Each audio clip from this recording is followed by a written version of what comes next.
Orangnya menjadi persoalan sebenarnya agama itu bukan cuma masalah politik. Semua aspek kehidupan harus dijawab dengan agama. Karena makna kafah semua aspek. Makanya kaya lu berakhir tanya ka eksklusif. Kata pisah-pisahkan, kata pemekle-mekle. Sebenarnya agama itu tidak eksklusif, dia inklusif, menangani semua aspek dan tidak saling menghancurkan. Harus hadir agama. Agama itu kalau dia sumber perbaikan, perbaiki semua aspek.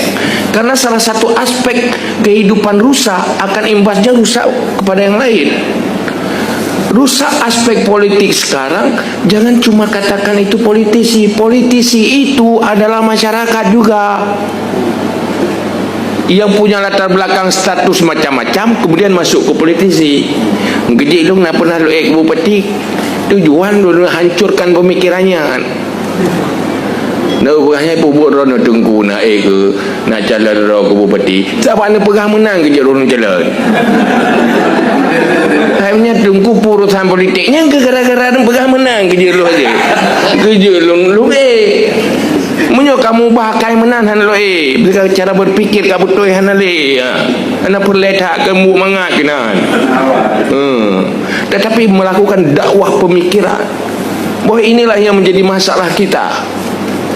Ada dok bukan menanya ni hana tahu semua buat le munyo semua buat ramai orang yang semua buat politik yang hana tahu.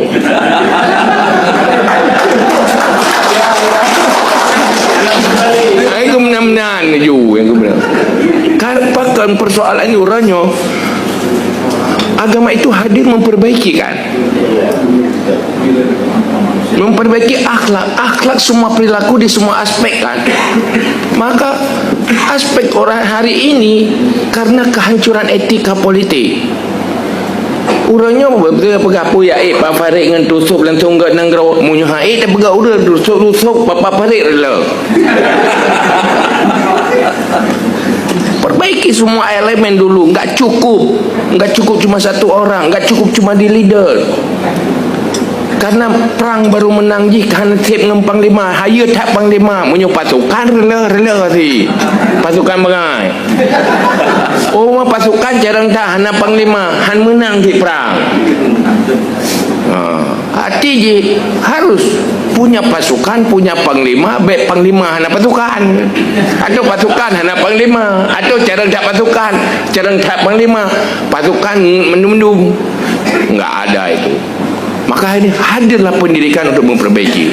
Bagaimana memperbaiki semua aspek itu, ini yang sebenarnya perlu kita bicarakan. Jadi nyan tak betul yang pula betul lah yang penting mungkin jauh benar. Masalah bagaimana mengkonsolidasikan dirinya para ulama atau daya-daya sebenarnya membangun dulu sebuah persepsi yang benar. Dakwah menyatukan persepsi di dalam memandang masalah baik agama dan kehidupan. Jangan cuma berbicara, jangan eksklusif dengan dirinya masing-masing, itu yang paling inti. Orangnya mandum begahnya tungkunya ulama eksklusif, yang ingatnya eksklusif sih, dia ke eksklusif.